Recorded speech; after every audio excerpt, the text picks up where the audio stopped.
All right, hello everybody. I'm going to kick this off. Welcome to the Outreach Committee meeting on October 2nd.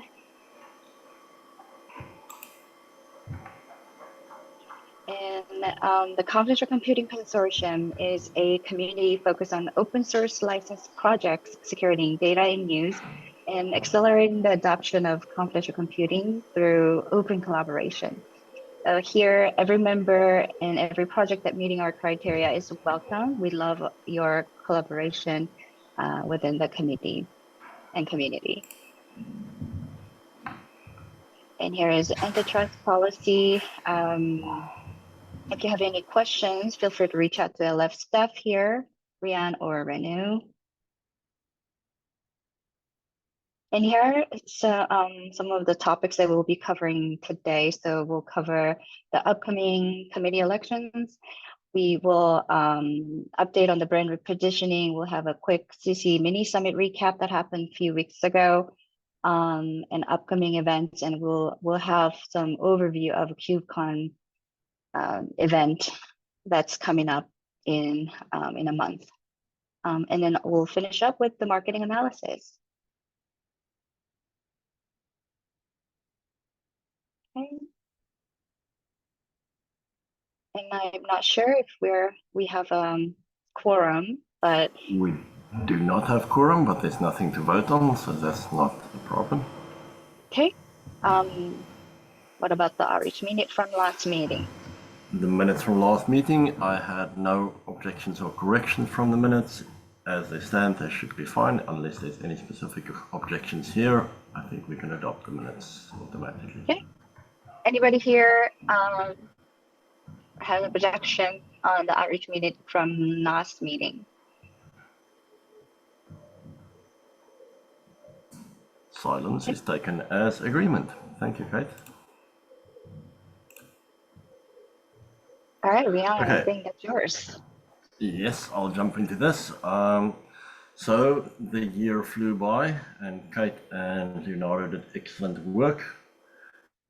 Not that they're disqualified to do it again next year. So Outreach Committee co-chair and chair elections is coming up. So we'll be sending out the election notifications in November where you can nominate people.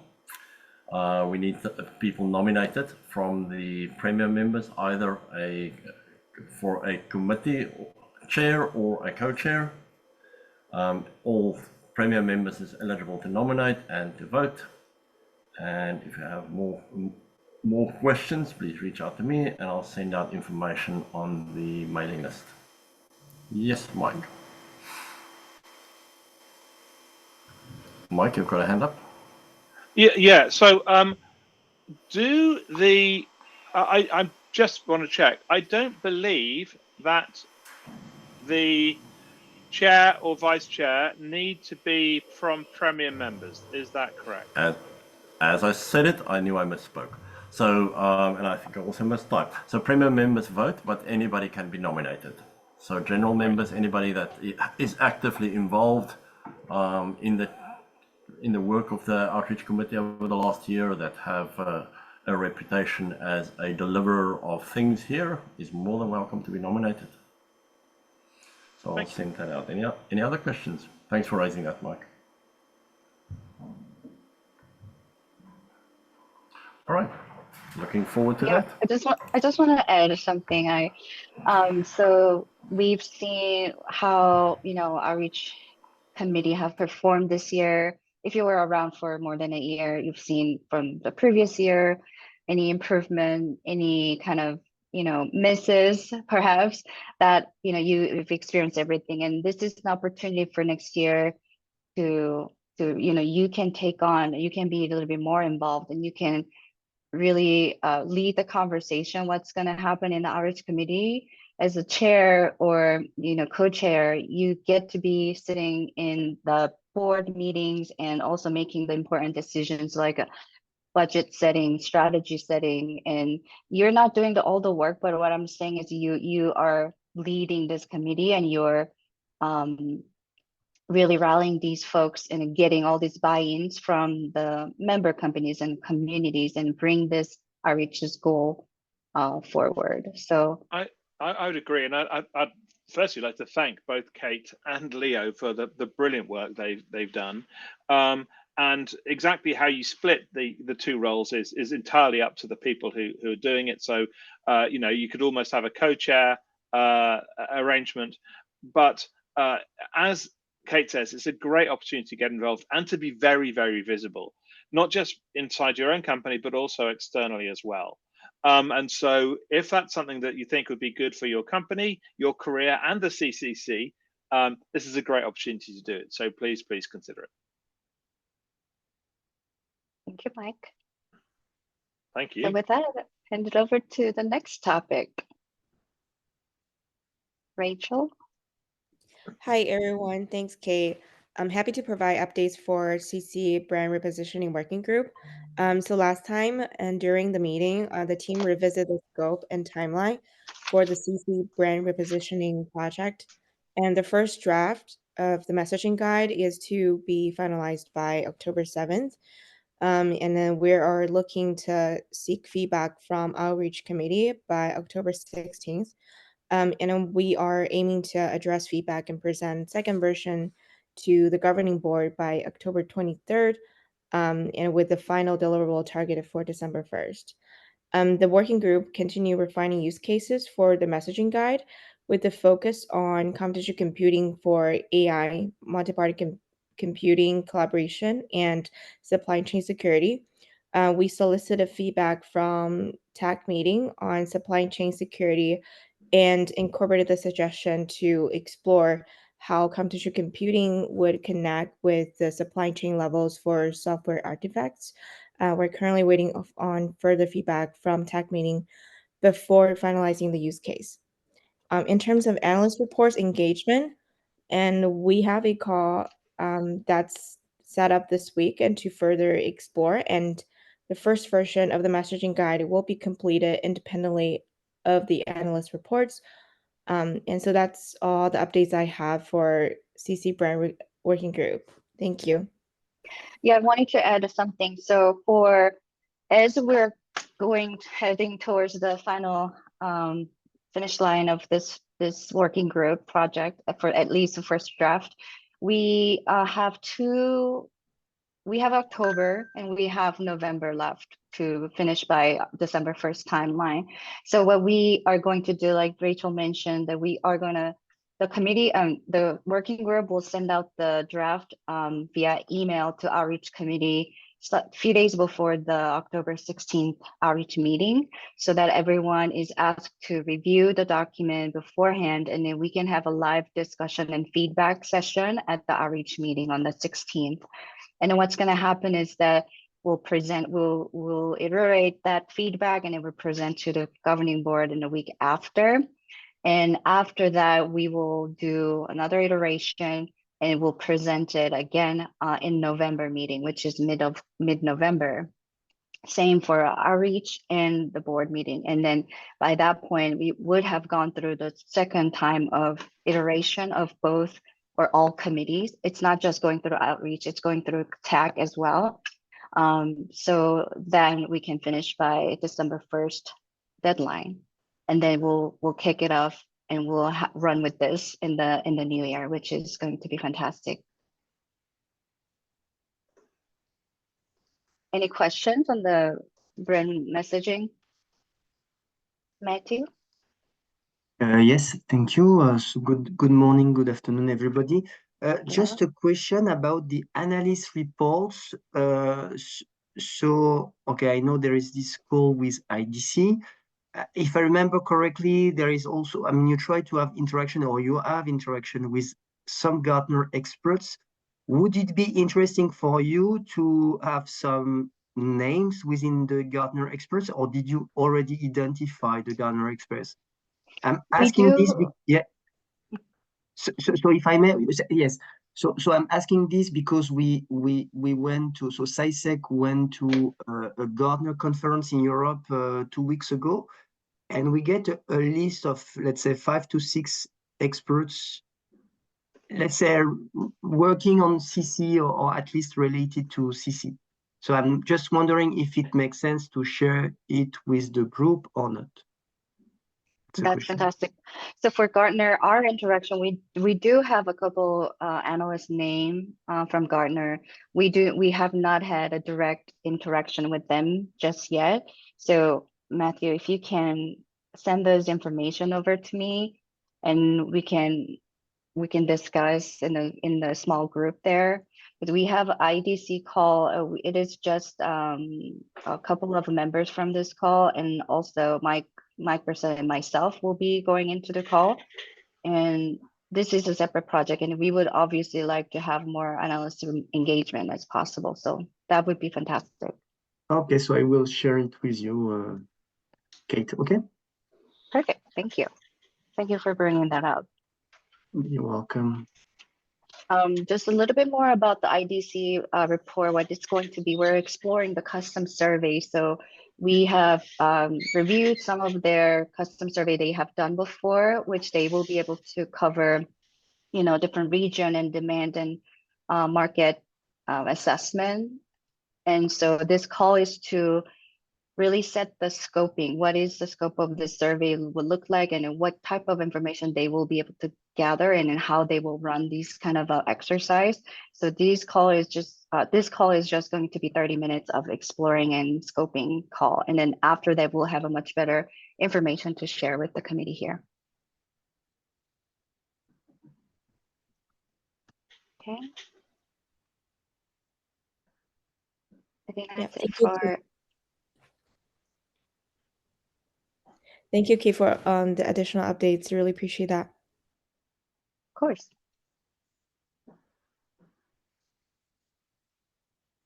Next slide.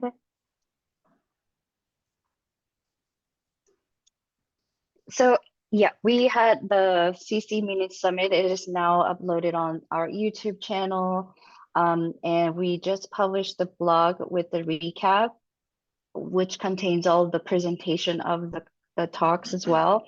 So that you can view it here, or you can go to the CC website and blog page and then take a look at it. But Mike, do you want to give a quick recap of the summit? Yeah, please, if I may. Can you hear me? Yep. Totally good. Yeah, so it was really interesting. We had some very, very good discussions. Sadly, there was significant flooding around Eastern Europe and Central Europe around the time, which reduced the number of attendees we had to 22, 25-ish. We had 40 people who had registered, but we had a very lively set of discussions, including the panel session, really worth watching. And we know that we get good engagement generally with these videos afterwards on YouTube, etc. So I was very pleased with it. We had some very good discussions. I met some people. We got some people who hadn't been before coming along talking about it. People from other parts of other companies. So, for instance, Rachel, I'd love to speak to you about some of your IBM colleagues who I think may also be on this call as well, and getting them involved in different ways. So yeah, it was really good. I really enjoyed it, and thank you to everyone who helped organize it and was part of it. So Mike, quick question for you. So I think we participated in the mini summit at OSSEU for a couple of years in a row, if they already also happened the years before. But yeah. What is your take on this summit, hosting CC Mini Summit at OSSEU? Yeah, I think it's a good place to do it. The numbers are generally disappointing. Disappointing. I think that generally, we don't get as many people at OSSEU as we do in North America, but the numbers are pretty good. There's quite a few other co-located summits, which means that we're not the only people competing for these, but consistently the level of speaking we've had and the sessions we've had has been very, very high. And I don't know that there's other good places to do that. OC3 is similar, but that's virtual. And this is a great opportunity to get people together and make connections and do that. And I think that worked very well. So I don't see how else we could engage well in in Europe particularly, other than OC3. There's a comment from Sal I see as well. FOSDEM. Oh, that was FOSDEM. Yes, no, you're quite right. It's a very different type of thing. That tends to be sort of more academic. That's an excellent point. And they kind of are complementary. We certainly couldn't give the sorts of talks we gave OSSEU generally at FOSDEM. But thank you very much indeed for that. You're quite right. We must not forget. I agree. It's a different audience. I just wanted to mention it.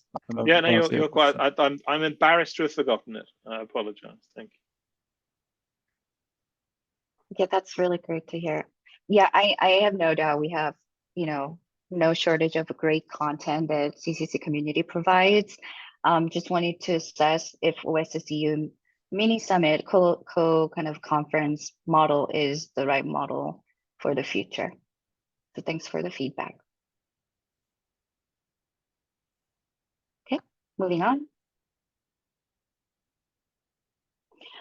Upcoming events. So it's remained the same. Obviously, the list has remained the same. We have Japan engagement coming up. So Mike has 2 sessions. One is the session around the security for AI and multi-party collaboration with the computational computing and Web3. And then the other one, he's going to host it with Mark Bongard from Particia on the PET. Yeah, so this is a great example of the benefits of being part of the CCC, folks. In that, we were looking for someone who's doing some stuff in Japan. Had to do it at short notice. I knew that Mark was involved, and we're able to get him doing birds of a feather together. So we love doing that. And yeah, if you've got any customers or partners or ecosystem folks who are going to be in Japan, please send them along to this. Both of them. Yeah. KubeCon, we have much more elaborated slides coming up, but for RSAC, Mike has submitted 2 sessions and 1 workshop. 3. Oh yeah, sorry, yeah, 2 and 1, yeah, sorry. Yeah. And also, Mike, you're working on the panel session. Oh, who's submitting it? Yeah, so Manu's going to submit that. So we've got Manu, Ron, and Jason from Inveri, and we're just firming it up. We're going to do something a bit more government, because there's a lot of government folks turn up to RSA, and it's a bit different to what we often do. So I think this is a good opportunity. You never know with RSA whether stuff's going to get accepted or not, but the more people we have submitting things to RSA, the better the chance that something's going to get accepted. So yeah, so if you can, you still got time. It's till the end of tomorrow or possibly Friday to submit something. Sunday. And to Sunday, even better. So yeah, I just checked it. It's October 6th, Sunday. The more submissions there are, the more confidential computing is in the thought processes of the people who are doing the selection, and the better chance we have. It's as simple as that. Absolutely. And if I recall, I believe in 2022, there was 1 computational computing talk. There was 1 session that was solely around computational computing. It was kind of outlining what computational computing and what it means for the audience. I don't know how many talks were presented around computational computing last year, but like Mike mentioned, it is important for our community to have more visibility into a big conference like this. I mean, RSA is just massive, and it is important to have our content to be submitted there. So your collaboration and submission would be very appreciated. And we'll support as much as I could. Just feel free to reach out, any support that you need. Yeah, and seriously, if you're thinking of putting something together and you're not sure, email me and Kate. I've got some time tomorrow and Friday. I can certainly help you put together some stuff, and I've submitted quite a few times and been accepted a few as well. So really happy to help anyone or any of your colleagues. So please get in touch. Okay, thank you. Let's move on to KubeCon. Sal? All right. The screen has just gone blank for me. Can everyone else still see the slide? It's gone blank. Oh, there it is. It's back again. Back. All right. Well, Sure. then KubeCon is officially still going. So I've got a Is couple the of. screen, is this, it, Oh, go sorry, ahead. Sol, is the screen doing what it should? It is It now, yeah. is now. Yes, all good. So I've got a couple of slides that I'll go through, and I'm going to also put a couple of links into the chat for discussion. But really, this is just 3 slides that show you how I have laid out our approach to the booth at KubeCon. So I've labeled the same thing as usual, which is we need people on deck. But I've also labeled specific times when people have volunteered demos or pre-recorded demos, for example. And we still have more room to add in member content if you're physically present or want to provide a recorded demo, specifically around open source projects. I'm still sending out some more emails. So if you're on this list, you've probably already been emailed, but I'm going to send one more confirmation out for a positive confirmation by end of this week. So this is the first day. It's a full day. It also has the KubeCon crawl at the end of the day. So we do specifically just need more coverage on Wednesday night. Go ahead, Mike. Yeah, I believe that we have some spare registrations available as well. We do and 7 and more available. perfect. So again, I keep saying this. The price that you pay for membership of the LF, particularly as a startup, particularly if you're in a free tier and a startup, is less than you would be paying for this booth on its own and the opportunity to attend and do all this stuff. So please make the most of it. This is free advertising. What's free within the cost of your membership of the CCC. It's free, all of that stuff, free marketing. So come and put stuff on the booth, videos. You don't even need to be there, right, Sal? We'd love you to be there, but you can literally put stuff in front of so many people are going to be at KubeCon. And I can promise you that Sal and other people who are on the booth will talk about your stuff, even if you're not there. If you give us clues. Yes, and I'm going to walk you through the next 2 pages of the schedule. So jump us to the next slide page, please. So really, these slides are boring and uninteresting. I will be sending along a CSV version of this so that you can confirm and search if your name is in these.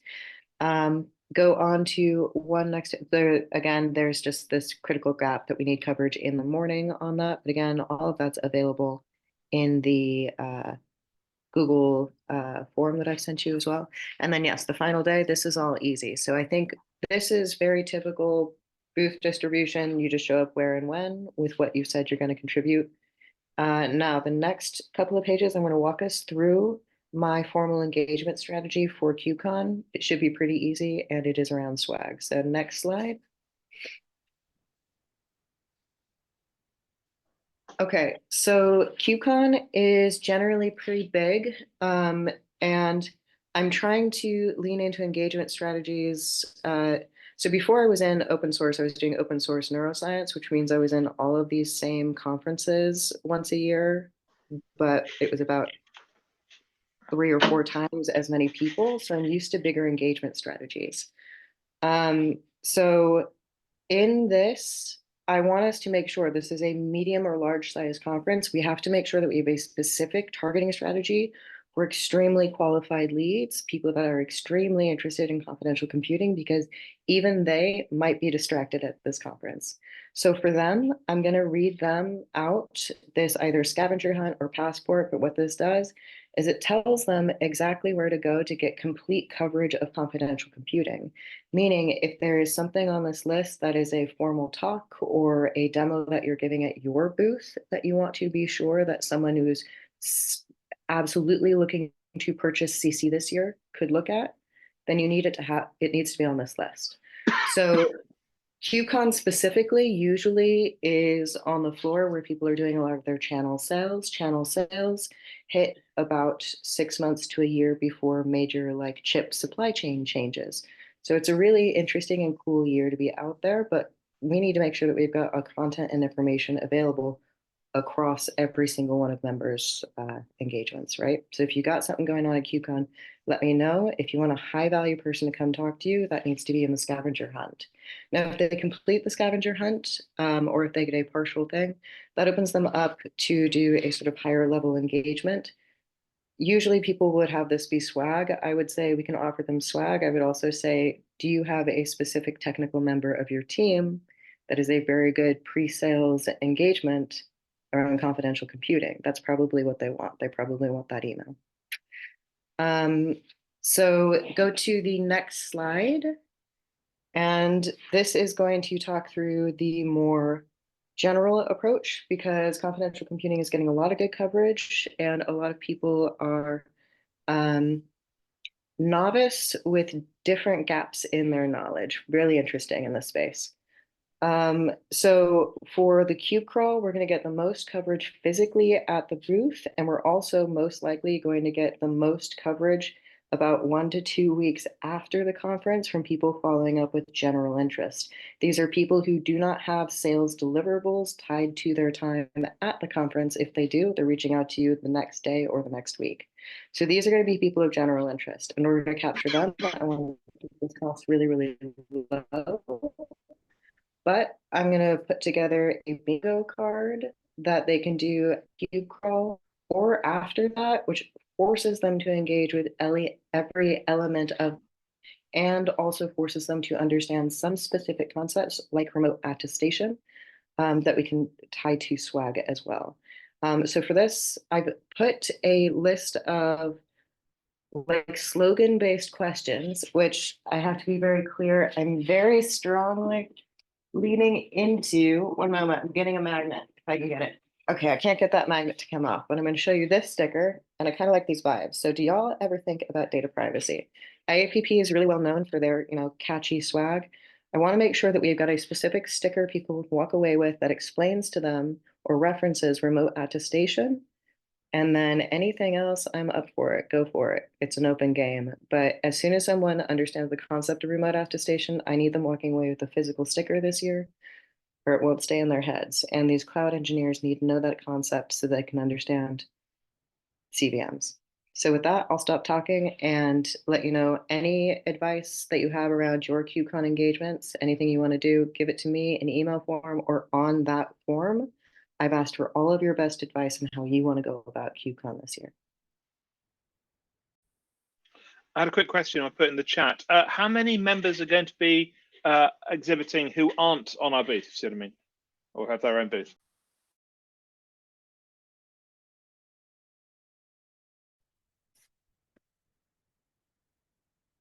You wanting us Anyone to talk about it or pop it in the chat? No, I was just wondering if we have a list, because ourselves, if you're doing a passport, you've got a list of the other exhibitors. So I just wondered if you happen to know who was there. Yeah, well, I think we're all at a minor stop there because it's until we get like the final booth schedule out that some people are struggling to confirm. But we have some of those Okay. booths tripled. No worries. It was a general question. It can wait. I was just it's not a desperate one. That's fine. No, it's a good one. I'll make sure that it's in it's probably in our KubeCon README, so I'll make sure that it's in there. Although, Joseph, if you want to talk about it, feel free.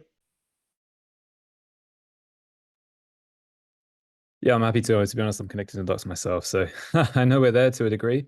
But in terms of capacity and technologies we're pushing, that's something I need to just clarify with the wider team.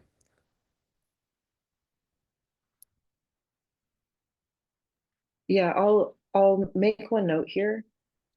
This is the best time of year to go out and within your own organizations, perhaps make a few unexpected connections. I would really make sure that before you head to KubeCon, you have a conversation, a 30-minute conversation about confidential computing with your channel sales partners, even if it's not something that is on their roster this year. That specifically is what's going to be inundated and the conversation style that's going to be had around sales this year. So if they're the ones that are going to be your primary points of contacts, or whoever is your sales sitting out there on that floor, have them primed enough to know that confidential computing, all they need to know is to send them to our booth. That can raise our traffic by about 20% from people that are specifically looking at your technology. Yeah, no, I agree. We'll do so. It's one of the reasons I'm kind of scouting and navigating through the organization is to connect them, right? Is to connect this to that and see who we have going from our team, whether Mark's going to be there or some others, and see if we can either participate in what you're doing or alternatively, bring the conversation up ourselves. So yeah, I'll navigate that. That would be really fantastic. We ultimately want to have this kind of collaboration on site as well for the members booth. So we can bring some of this component from what's happening at CCC booth and moving over to your booth and vice versa. You can come over and participate. So there's many different ideas we can go about, but the key point here is that we have this amazing members under CCC project. So leveraging that at events like this, I think it's a great opportunity. So thank you for bringing that up. And thank you, Stel, for such an amazing job here. This is sounding really exciting. I'm so excited to see how this all kind of come to life. And quick question, so you're asking, so are you planning to make the stickers yourself, or are you asking the members to bring their creatives on their own? A little bit of both. So I'm happy with the stickers that we have generally, but in order to do pretty extreme cognitive engineering in this space, I just need them to walk away with a sticker around confidential computing. We've got a bunch of those that can literally just be our logo, but I do really want a review of the logo sticker options that I gave, because 1/3 of them have remote attestation in them, and most of the rest of them are relevant to CC, except for the H in cybersecurity stands for happiness, because it's my personal favorite. Yeah, so I think that we need a physical sticker object, something, so a sticker is less likely to get thrown away than a piece of paper, and I need them to stick with the idea of remote attestation for approximately 2 weeks to 4 weeks before they conceptually understand it. So I need them to have that sticker. So I guess I'm just over explaining this, but that sticker I'm going to be using very specifically at the point where I think the person has understood RA. I'm going to hand them a sticker and say, come back after you've looked at it online. And if you don't get it, come back to me. That's my strongest engagement there for the cloud audience. Technically, that's what they don't understand. So with that, that's it. Just let me have a remote attestation sticker. I will be so happy, and I think that will help us all. Got it. Yeah, I did not see the link you shared in the chat until now. So, okay. Yeah, we just make a decision and we just need to create one. I'm all for creative stickers. We were neighbors at the RSA conference with the IAPP, and I was impressed by their stickers as well. I wish we could do something more creative like this. So definitely we're on the right track, I believe. The last note on that, I've included just it's my sort of scratch pad of thinking on swag for in this Canva link. And if you go to the second slide, there are a bunch of internet memes for confidential computing that are not compliant to our style guide. So I won't use them, but go look at them. They're fun. Sounds good. All right. There is a form for the slogan vote. Yeah, go look at the form, and I will also send it on the email thread. But I think honestly, this is about it for KubeCon. This is just what the bingo thing will look like. I'll also be sending these as CSVs you can all review and edit if you like. But I think that's it. And then the next page, I think, is just the final explanation or visual of the scavenger, and that's it. But honestly, go and check out, if you're on this call, go look at that Google form and answer any of those questions with your advice. And if it's just me or not, I don't know. The form did not work out, so I don't know if you share the viewer version of the form. Okay. I needed to log in as a Linux contractor, so I think the permissions are probably wrong. Let me see if I can fix this. Whenever it says open to organization and it's only LF, I might just put this real quickly onto my personal drive to get this out. But that's it for me. No worries. Look for a new link short. Put it out. Make sure it goes out in the minutes. Rian can put it out in the minutes, or Rian or Renu. That'd be great. Yep. Yeah, we need to send this out through mailing list. Perfect. Perfect. Thank you so much. Super excited. Thank you. Next up.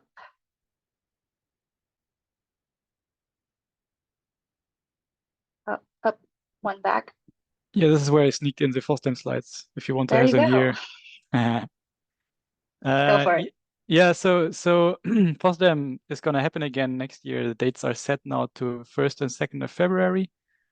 And so for anyone who doesn't know FOSDEM, it's, I think, one of the largest open source conferences or developer conferences in Europe, at least. And it's a fully free event with kind of volunteers for organizing and volunteers also from their end. It's free to attend. And we did have a computational computing dev room in the past years. It was quite successful, I think, all the time. Last year we had, I think, throughout the time, roughly 80 to 100 people in our room. And we regularly had to close it due to fire regulations and stuff like that.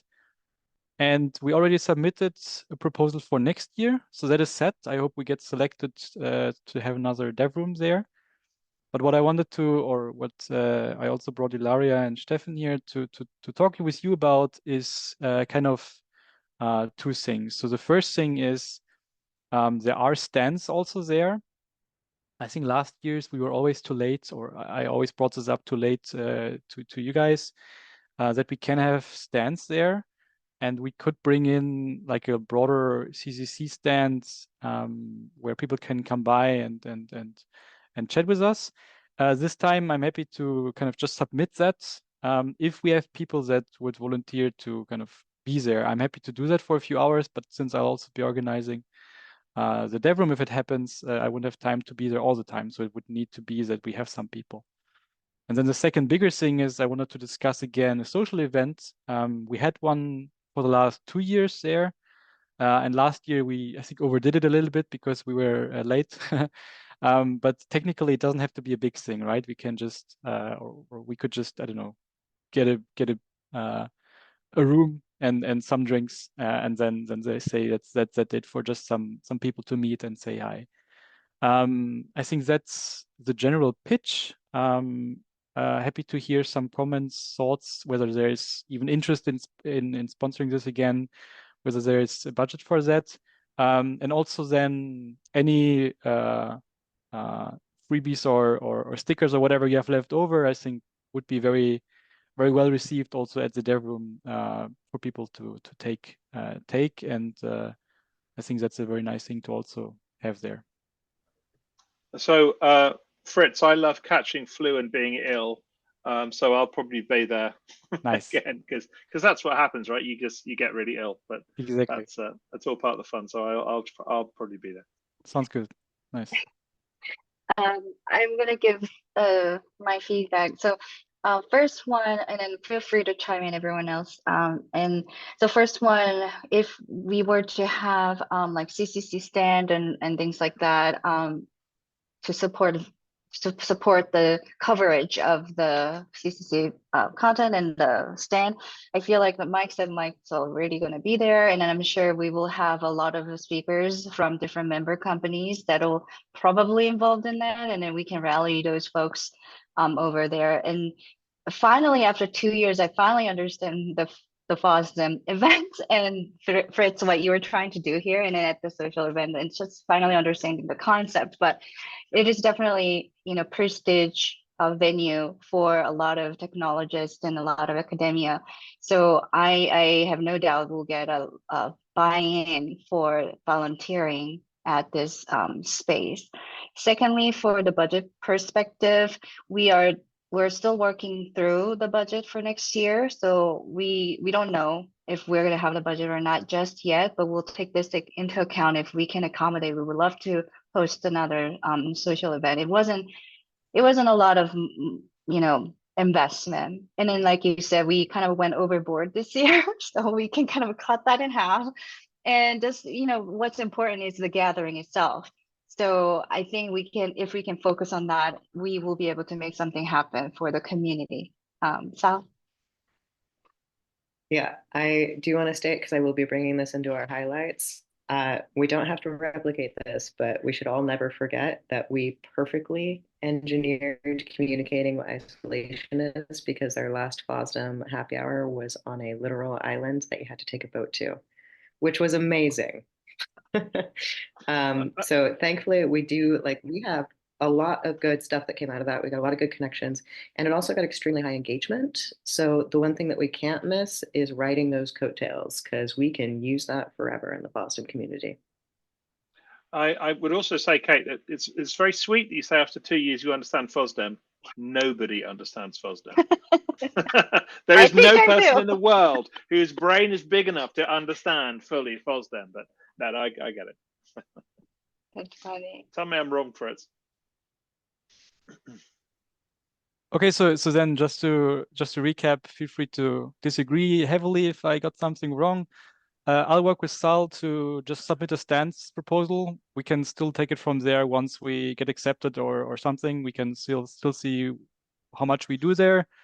And I'll connect Sal, Kate, Ilaria, and Stefan together so that we can kind of start discussing the general scope, and then we can take it from there. Sounds good? Yeah, Fritz, is it possible to actually sponsor the track or the room at all? Because I think that would be something to think about. So to be fair, we in the last years we always said no because we just didn't know about the formalities around FOSDEM, and we were careful of kind of not accepting money. But now we have Ilaria here, and Ilaria, feel free to chime in because you know more about the FOSDEM organization. Because apparently we can have stuff like speaker gifts. So I think there's definitely room to do that. We just were too scared of doing that because we didn't know the rules. But Ilaria, go ahead if you want. Yes, thank you. So I do agree that you can definitely sponsor something. I wouldn't do stuff such as, I don't know, donating money to FOSDEM, because that might look like conflict of interest, so to speak. But if you want to contribute to stuff such as swag or a speaker gift or some banner maybe or stuff like that, yes, this is very common, and I have some ideas about this. Cool. I mean, the reason I'm asking really is that last year there were so many people there, so much going on, and I would love for the CCC just to have been visible so people were more aware of it, because there's so many people who didn't even seem aware of the CCC and the work we're doing. So yeah, but our best shot, if you want to do something like this, is a stand, and I think we have good chances for a stand, but we need a bunch of people. Okay, no, that's great advice. Great advice. Thank you. Perfect. Okay, sounds great. Yeah, I'll kick those discussions off, and we can take it from them. Thanks, Kate. Cool. Keep me involved, Fritz. Thank you so much, Fritz. Okay, next up, we are on to the monthly analytics of our marketing portion. Jen. Great. Okay, so if you want to go to the next slide, we can talk a little bit about the email for September. This is some really good news. Our open rate is 13% higher in September than it was in August. Woo! Which is really great news. I think some of that is due to August numbers were off across all social. Just generally speaking, August is a tough month. People are getting ready for going back to school, vacations, etc. But I really like this trend. This is probably the highest open rate that I've seen since I've been working with you all on the project. So that's great. Flip side is the click rate is a little bit lower than where we want it to be. So I don't know, Kate, whether you and I want to maybe do some brainstorming offline to figure out how to increase our click rates, but the open rate is great. The top clicks from the email, 44% were to view the recordings from the mini summit. So that's really great. People are very interested in wanting to hear what you all had to say. 16% was on the library open source for confidential computing blog. Then we had 4 of them, all at 8%, the tech update, which almost always shows up as one of our top clicks. Then we had these other blogs. Sal, you're doing a great job on the blogs. People really enjoy reading them. So really appreciate that whole series that you've put together. So I would say one of my other big takeaways is that the content in the emails, you can see it's really balanced. So the information in the actual email itself is being very well received. And I kind of like how that percentage is spread out across the email. We just Perfect. needed That's really good to hear, Jenny. I mean, I'm never sure whether what I'm writing is the right sort of thing, but if as long as it combines well with other people are writing, then it's all good, I guess. So feel free to shout at me if I'm doing the wrong thing, or at least tell me. That's all good. I always have a hard time kind of summarizing it sometimes because you get a little bit talky. So we kind of keep it concise. But I did notice the August open rate was very, very low. I think it was even less than 20%, and now it's back up to where it was previously. So which is really good to hear. And that's what I was kind of expecting. And it's good to see that it's actually happened. So yeah, Sal? that's good. Yeah, I would say don't be sad about August or excited about September because it reflects probably GitHub. September is GitHub Christmas, where everyone answers their issues and PRs because their kids just went back to school. So they're just checking their work emails for the first time in 6 weeks to 3 months. But we should probably go back to normal rates from October until we hit season, the holiday season. But these are really good numbers. I'm happy with these. Yeah, and then I would love to hear more about, strategy to increase the click rate as well. Because I think our click rate has been very consistent, even the lower month and things like that. So if we can brainstorm a way to increase the click rate, I would love to know. I have one quick note on that. Your click rates will improve if we regularly put web content out around events, specifically time-locked events. So our evergreen content will have lower, if it links to evergreen content, has lower click-through rates. That's it. Yeah, it also shows in the top clicks here as well. So. Yeah, so I'm going to put some thought to click rate and see if we can continue to grow that at the same rate we're doing our open rate. But generally speaking, this is great. And I love that, our time spent viewing the email, that's pretty consistent. Again, a little higher this month than last month. But that's really good. It's hard to get people to read emails, right? In our fast changing world of everything is, in and out of seconds. So this is great. And again, I like the percentage of where people are, directly clicking for areas of interest. It's very good. That's really good. Like you just don't see that very often. So on to the next slide. We can talk a little about Google Analytics. Again, I always like to have a little comparison month over month. Not much is changed in terms of where people are going to spend their time in terms of, this community is really interested in the webinars, the about, the membership, current projects, things of that nature. This month, what you see a little bit differently is there were more blogs that were in that top area, in our top 10, if you will, as well as events. So again, the events make sense because you all have been very active with events the last 2 to 3 months. But it's nice to see that we get some of those blogs. So it's next really slide. interesting to find the webinar pages really high. It's important that we keep that page very fresh and updated. And did we ever combine the tech talks from Tag into this, or is it separate? Let me just double check. I can't remember what we ended up doing. Because that Tech Talk, I think Dan hosted almost like every other their meeting, so once a month kind of a time frame. So it might be good to keep it refreshed on that page. Yep, they are separate. They are separate, but maybe that's a thought. Let's think into it a little bit more. Okay. Yeah, happy to. But as you can see, the the webinar pages are viewed very high. So I mean, we would love to host a webinar for your companies. So feel free to bring topics and let's talk about it and host the webinar. CCC will coordinate it and promote it and host it. So that would be really amazing.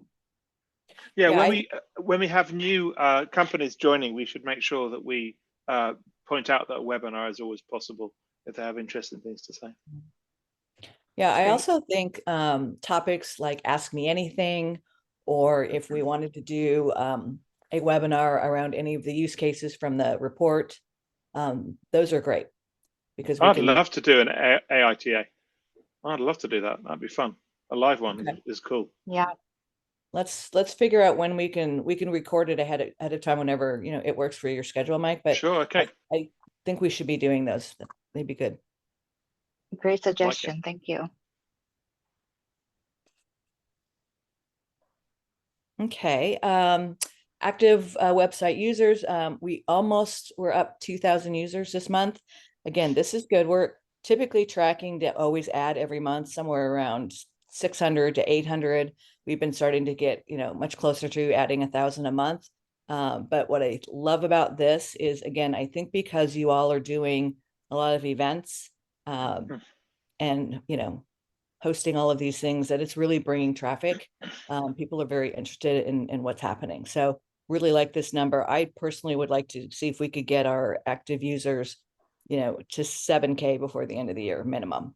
So that's kind of my own personal metric. But this is really great. Obviously you saw that big spike here, first part of the month. But it's really. You know what happened there? September 3rd or 4th?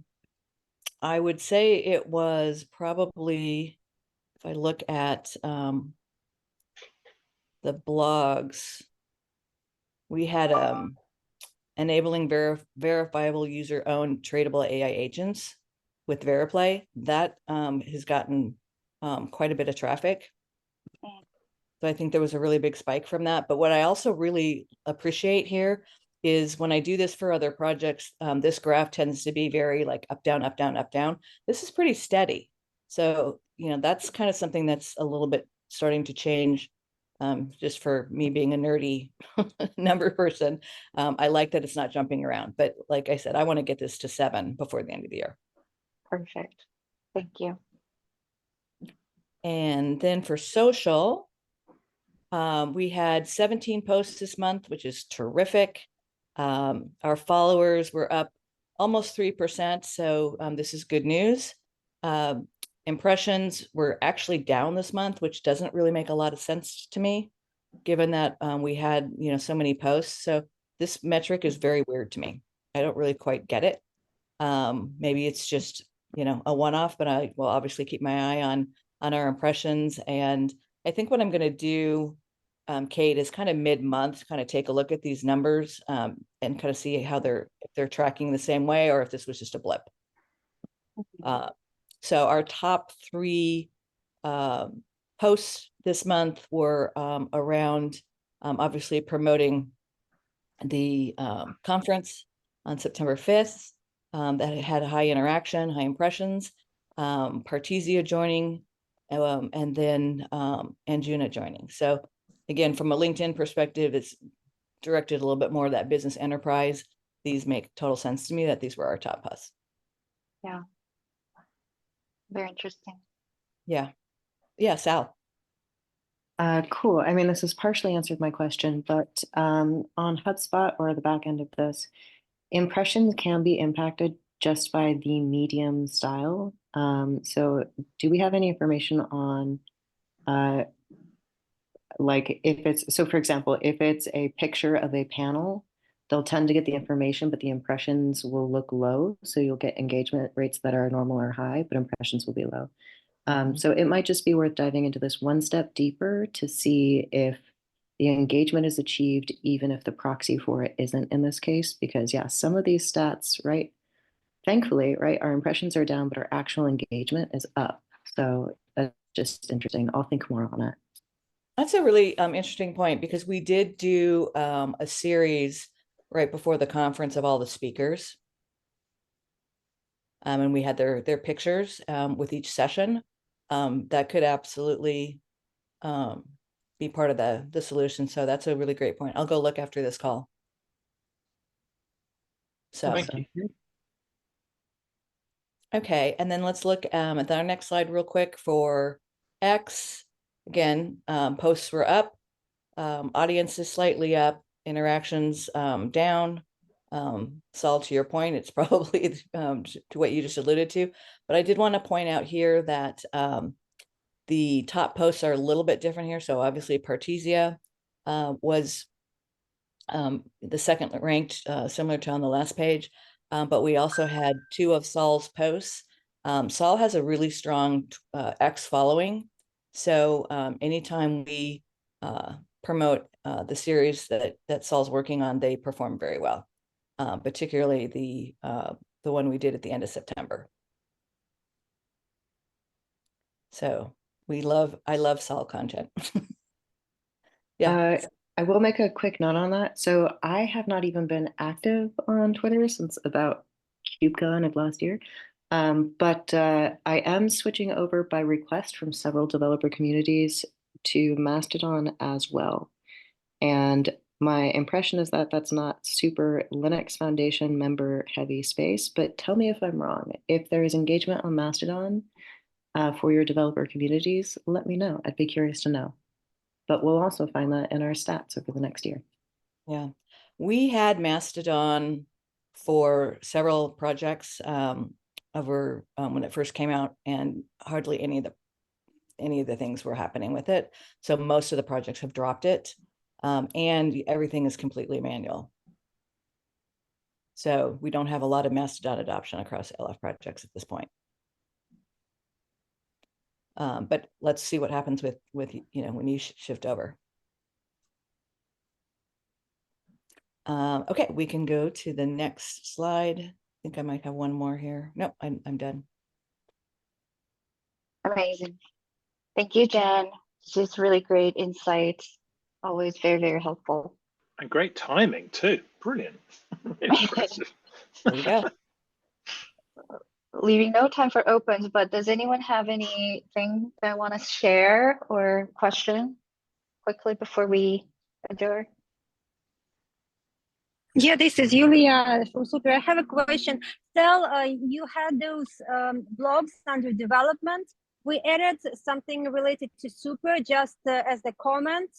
Is this the right approach to bring any suggestions, or how is the best way to proceed further? Yes, that is perfect. So you can add comments to any of the blogs when they're in pre-production. And then what it does is it generally goes through a full review, goes through all members that are involved in the blog, and then it also goes through a final review of LF Outreach. So these tend to take a couple of weeks, but as long as you include the information in, it gets included in a set of review. And then I will come back to you if there is a good reason why or why not we do not include it in that specific blog, which might open it up to future opportunities. But yeah, it takes about 6 weeks to get these blog posts out because we have to view it through several review processes. Great, thank you very much. And the other question about the next year's events. I do remember during one of the calls, there was a discussion for maybe new suggested events. So I was trying to recall what is the best way to nominate, for example, Web3 largest events, because this is something I do expect you are not monitoring. The beautiful thing about that is that you are on the correct call to be asking those questions. I'm in charge of the open source projects. I do not run events. The members run the events, and this is the group that runs these. So you should be reaching out to the head of outreach for these questions and making sure that you are noted on their roadmap. Yeah, you can feel free to send me an email, but also maybe, Rian, let's include a agenda topic where we could have event conversation in the next call, so everyone can bring their suggestion and what their priorities are for events. And that helps us think about budgeting as well, which is very timely. That'd be great. Yep. So let's include that in the next call. Thank you, everybody. Thanks, everyone. Well done, Kate. Thank you. Thanks, Thank folks. you. you. Bye. Bye. Thank you, everyone. Bye.